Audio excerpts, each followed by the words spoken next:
How I accidentally became a business guru. Alright, listen. I never planned on becoming a business guru. I had zero ambitions to be one of those dudes in a turtleneck, standing on a stage, waving their hands while saying things like, mindset is everything, and success is just a decision away. I was just broke and wanted free food. It all started when I saw an ad for a business seminar at a fancy hotel. The flyer promised unlimited networking opportunities, elite business insights, and most importantly, free pizza and coffee. I wasn't about to miss out on free food, even if it meant sitting through 2 hours of some rich dude talking about synergy or whatever. So, I threw on my least wrinkled shirt and showed up like I belonged there. The seminar was exactly what I expected. Some well-dressed dude in a headset mic pacing back and forth, throwing around words like leverage, scalability, and disruptive innovation. I had no clue what any of it meant, but I nodded along like I did, because everyone else was nodding too. Then, about an hour in, the speaker goes, "Success isn't about ideas, it's about execution. Who here has a business idea they'd like to share?" Silence. People started awkwardly shifting in their seats, avoiding eye contact. Meanwhile, I was mid-bite into my third slice of free pizza when I suddenly heard myself say, "Yeah, I got one." Bro, I have no idea what possessed me. Maybe it was the cheese-induced confidence boost, maybe it was boredom. Either way, the guy invites me on stage. At this point, I should have backed out. But no. My brain went, screw it, let's roll with it. So I walk up there, grab the mic, and, having absolutely nothing prepared, I do what every great entrepreneur does. I completely bullshitted. I start talking about a fake business idea that I literally made up on the spot. It's called Peak Flow Systems, a revolutionary mindset framework that helps entrepreneurs unlock their full potential using neuroscience-backed strategies. Sounds impressive, right? Yeah, I thought so too. The thing is, I had no idea what the hell I was talking about. I kept throwing in random phrases like, "The key to success is structured adaptability.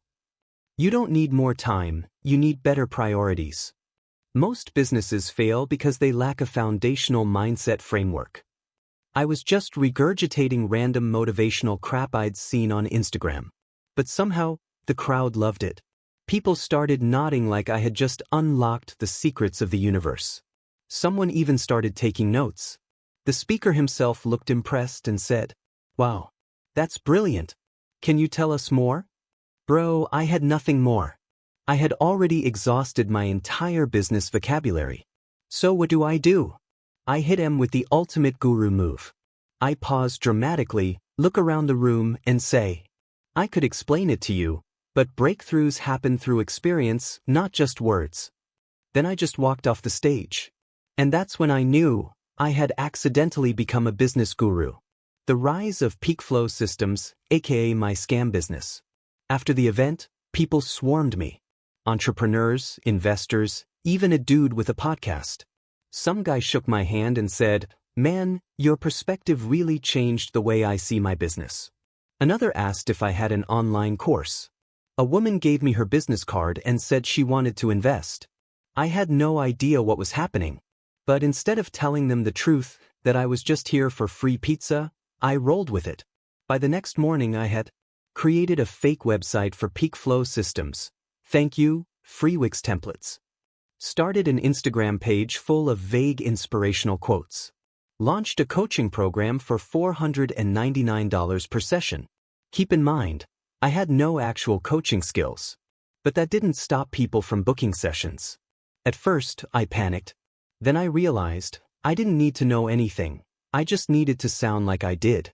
So every time I had a session, I'd Google their business problems 10 minutes before and repeat whatever I found. Client, I'm struggling with scaling my e-commerce brand. Me, after 30 seconds of Googling, it's all about optimizing your supply chain flow. Have you considered leveraging AI-driven inventory solutions? Client, I keep procrastinating on launching my startup. Me, literally quoting a random TED Talk, perfection is the enemy of progress. Launch now, refine later. Client, what's the best way to attract investors? Me, it's not about the pitch, it's about the narrative. Investors buy stories, not just ideas. Bro, I was crushing it. People were posting about me on LinkedIn. My fake business was getting traction. Someone even called me the Tony Robbins of the new generation. But, as with all great scams, it couldn't last forever. One day, a guy signed up for my coaching program. Turns out he was a real business strategist. Like, an actual Harvard MBA with years of experience.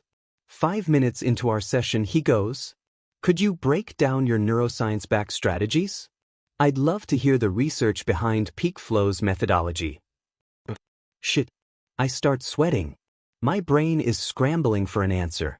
Finally, I just blurt out, It's based on quantum cognition principles." There's a long pause. Then he just nods and goes, "Interesting. Can you elaborate?" I can't. Because quantum cognition isn't a real thing. He stares at me. I stare back. Then he sighs and says, "Yeah, that's what I thought." By the next day, my scam had unraveled. People called me out online. My website got reported. I had to refund a bunch of clients. My guru career was officially dead. Final lessons from a fake business guru. Confidence will take you further than knowledge. Most people in the self-help industry are making it up.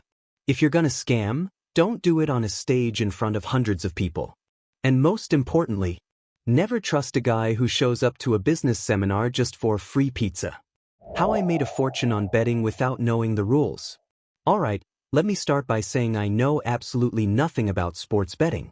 Like, I barely understand how basketball works, let alone something as weird as cricket. But one night, I somehow ended up accidentally winning big on a cricket match, despite having zero clue what I was doing, and, naturally, being the financial genius that I am, I lost every single penny before sunrise. Here's how it went down. So, I was hanging out with some friends at a bar when one of them, let's call him Jake, starts going off about how he's cracked the code for sports betting. He's throwing around terms like parlays, money lines, and over-under, while I sit there, nodding like I understand anything. At some point, he pulls up a live cricket match on his phone and says, "Dude, put some money on this game. Easy cash." Now, I don't even know how cricket works. As far as I'm concerned, it's just a bunch of guys in white outfits running back and forth for hours, hitting a ball with a paddle. But I was 2 drinks in and feeling invincible, so I said, "Screw it, let's do it." I open a betting app and see a bunch of random team names I don't recognize. One of them, the Gujarat Gladiators, has insane odds, like 100 to 1. Now, any sane person would look at that and think, there's a reason the odds are so high. This team is probably garbage. But not me. My drunk brain saw 100x payout and immediately put $50 on them. He went with the safe bet and picked the heavily favored team. Idiot. The game starts, and I'm watching it like a complete moron, trying to figure out what's happening. The scoreboard might as well be in ancient hieroglyphics. Every few minutes, the commentators scream something like, "Brilliant boundary. Oh, what a marvelous duck. He's got a golden pair." Bro, I have no idea what any of this means. I just know that my team is somehow not losing. Turns out, I accidentally bet on the biggest scandal in cricket history. Apparently, the favorite team had just been exposed for match fixing and their best players were suspended mid-game. The underdogs, my random-ass team, took advantage and won in a massive upset. My $50 turned into $5,000. He lost everything. I laughed in his face for a solid 10 minutes. How to lose $5,000 in a single night.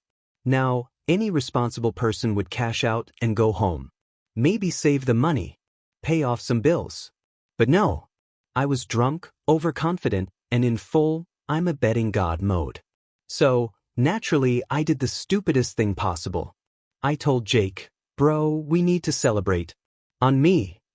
Here's how the night rapidly spiraled into disaster. Expensive steak dinner, $500. Ordered the most expensive steak on the menu, along with 2 bottles of champagne. Because I felt rich. High-limit blackjack table, minus $2,000. Thought I could turn my winnings into even more money. Lost half of it in 5 hands. Random VIP club entry, $1,000. Some bouncer said we didn't meet the dress code, so I bribed him just to let us in. Ridiculous bottle service, $800. Because we were big spenders, now. Lost another $500 on a sure thing bet. A random dude convinced me that horse racing was a can't-lose opportunity. Spoiler, I lost. Tipped a bartender $300, just because. In my mind, this was a baller move. In reality? Just another stupid decision. By 4 a.m., I was down to my last $200. By 5 a.m., I had $0. By 6 a.m., I was eating instant noodles in my apartment, wondering how the hell I managed to go broke in less than 12 hours. Never bet on a sport you don't understand. If you get lucky, walk away. Drunk confidence is not real confidence. If you win $5,000 on a random cricket bet, maybe don't celebrate like you're a billionaire. Would I do it again? Probably. But next time, I'm cashing out before the blackjack table. How I scammed my way into an elite VIP club and lived like a king. Look, I never planned to infiltrate an exclusive, members-only club filled with rich people sipping overpriced cocktails and pretending to understand fine art. It just kinda happened. And it all started because I wanted a free steak. So, picture this. I'm scrolling through social media, broke as hell, when I see this influencer flexing about some ultra VIP society where they serve Wagyu steaks, $500 cocktails, and cigars hand-rolled by monks or some nonsense like that. Naturally, I look it up, thinking, maybe they do a happy hour or something. Turns out not. This is one of those, if you have to ask, you can't afford it, places. Membership requires an invitation, which only comes if another elite member vouches for you. That's when my idiot brain goes, hey, what if I vouched for myself? Now, I have zero connections to high society, but I do have an unhealthy amount of confidence and a knack for bullshitting. So, I call the club's front desk and put on my best fake posh voice. Yes, hello, this is Jonathan Fitzwilliam Kensington III. I'd like to personally recommend my dear associate, Mr. Tyler Blackwood, for club membership. He's a distinguished entrepreneur, very, disruptive in his field. The lady on the phone actually buys it. She asks for my number, which of course, is the same one I'm calling from, and I smoothly tell her that I'm currently overseas for a private investment summit, but can be reached via email. I then immediately make a fake email account with my rich guy name. The next day, I get an email saying I've been approved for a trial membership. Holy shit. Welcome to the club, sir.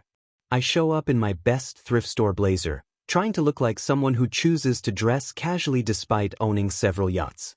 The doorman nods, says, welcome back, Mr. Blackwood, and suddenly I'm in. And let me tell you, this place is insane. The bar is stocked with liquors older than my great-grandfather, the chairs are probably made out of endangered animals, and everyone there looks like they own a small country. I grab a drink on the house, obviously, and sit at the bar, trying to blend in. Now, the trick to faking wealth is simple. Say very little. Rich people assume you're important if you nod a lot and act bored. Never react to prices. The menu had a reserve cocktail for $1,200. I just chuckled like it was pocket change and ordered a $40 drink instead. Invent vague business ventures. When someone asked what I did, I casually replied, oh, I'm in disruptive tech solutions. It means absolutely nothing, but everyone nodded like I had just cured cancer. Some dude in a suit started talking to me about hedge funds, which I don't understand at all, so I just threw in phrases like, it's all about strategic liquidity, and, yeah, the markets are volatile, but that's where the upside is. This guy was eating it up and even asked for my business card. I told him I was in between rebranding efforts, which made me sound even more mysterious. Over the next 3 weeks, I lived like an absolute king. Free steaks? Ate like a Roman emperor. Fancy cigars? Smoked them like I was in a mafia movie. One night, I even got into an underground poker game where a guy casually bet his Rolex as collateral. No, I didn't win, but I pretended I was too busy to stay and play. And the best part? People started treating me like I actually belonged there. Some guy from a real estate firm even pitched me on a luxury development project. I just nodded, sipped my drink, and said, "Let's circle back next quarter." Bro actually wrote my name down in his contacts list. Now, obviously, this couldn't last forever. And like all great scams, I was eventually found out, but in the most ridiculous way possible. See, I got a little too comfortable. One night, I overheard two guys debating caviar brands. Apparently, there are premium levels of fish eggs. Feeling bold, I decided to join the conversation and confidently said, "Oh, you have to try the Norwegian Imperial Sevruga. It's exquisite." The guy squints at me. "You mean the Russian Sevruga? There's no such thing as Norwegian Sevruga." Shit. This man was an actual caviar importer.